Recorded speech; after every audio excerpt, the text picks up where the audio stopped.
Pasta with roasted tomato sauce?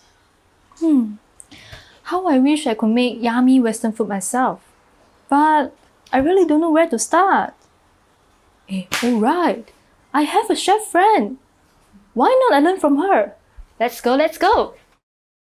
Hi Joyce. Hi, Yijia. So happy to see you. How are you? I'm fine, thank you. And thank you for having me at your place today. You are most welcome. Let's see what we have today. Sure. Okay, today the dish is baked portobello mushroom with mashed potato and cucumber and tomato salad. We're gonna start with the sauce first.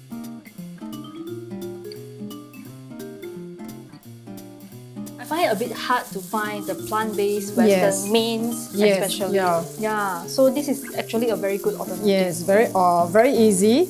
If you want the salad to be very refreshing, you can actually add some fresh herbs. The salad is like straight from the garden with the herbs. And I also understand that you have been a chef for more than 30 years, right? Yeah, about that. Yeah, you only became a vegetarian like after 10 years later?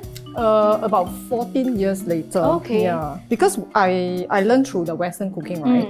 So from the Western way of cooking, like cooking a roast chicken, beef, and all that, those days. So I actually think of a way to use something to replace them. Okay. Because like tofu, like tempeh, like mushroom, they are actually protein. When I was teaching in the school, right, sometimes I will make some plant-based dishes for them to try. So when they ate them, they said, "Wow, you know." They're very impressed. They are like saying, "How come the plant-based dish is not like the one that we find at the hawker, like chabi hu, you know, that kind of stuff?" They say actually it's very nice. Yeah. So that's how I actually come across plant-based. You try and you let me know whether you like it or not.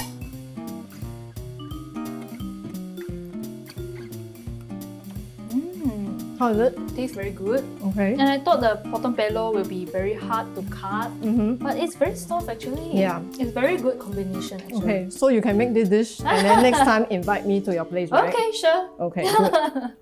Hey Joyce, if I remember correctly, right, you became a vegetarian because of your health reasons, Correct. right? Yeah. Actually, there is twice. I don't know what kind of sickness. Okay. So that time I was not a vegetarian yet. I have to go for operation. It's either I be alive in the operating theatre and then come out dead. So it's a very traumatic illness at that time. So I think maybe it's because of the calling. That's why then I decided that I want to become a plant-based. Because my whole family, we are all vegetarian. Yeah, even including my dog. So after that, you started giving culinary classes at the Polytechnic. Correct. But I don't suppose that you could avoid cooking or trying out meat dishes, right? Correct. Yes. Yeah. It was actually very hard initially because I'm a vegetarian and then I have to teach Western cooking. So I have to taste my students' work as well because especially when they have tests, so I have to eat meat, eat fish and all those things, but I don't swallow. So I actually spill out.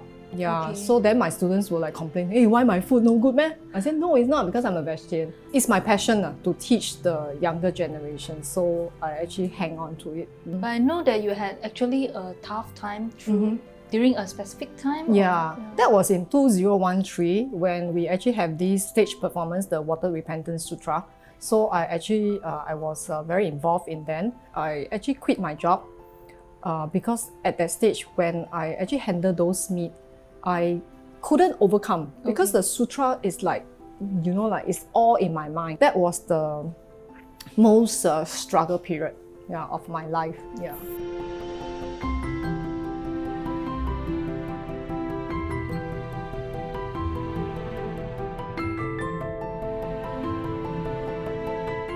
But then in 2014, because I need to have a job, right? I actually went back to the school again. So at that time, I still struggle. Okay. But then I try as much not to touch them as possible. So I actually got my students to taste the food. For me, I get my colleagues to taste the food. Then at that point, I actually have my boss.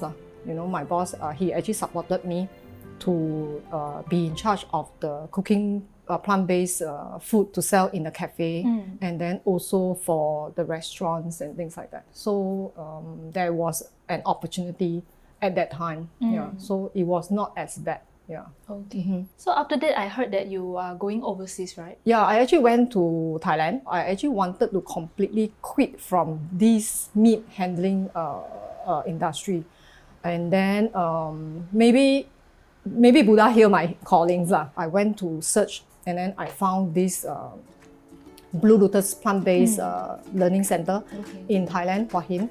So I went there to attend class, and after that, I actually asked the boss that I told him I want to work with them because of the COVID. Okay. And then the resort closed down, so I have no choice but to come back. How was the life there? Oh, the life is really like paradise because I'm doing what I really want to do. My colleagues most of them are Thai, so I actually learn about different vegetables, different herbs that they have it in the resort, the garden. And then I live in the resort, I work in the resort, and then the resort is 100% eco resort. So I cycle, I walk, and the life there is very simple. It's like really like you get away from the hectic life, and then it's just back to like when I was a little kid. Yeah, so I really love the place a lot. There are adults like they come from overseas like Europe, and also they have locals as well. So the adults learner, they will like stay in the resort. They will probably take out 1 week or 2 weeks classes, and then we teach them. I actually developed a Zen cuisine. A Zen cuisine meaning there's no pungent ingredients like onion, shallot, garlic all used.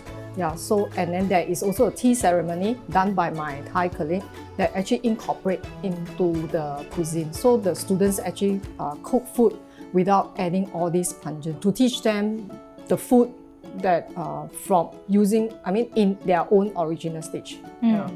I think that plant-based is a trend.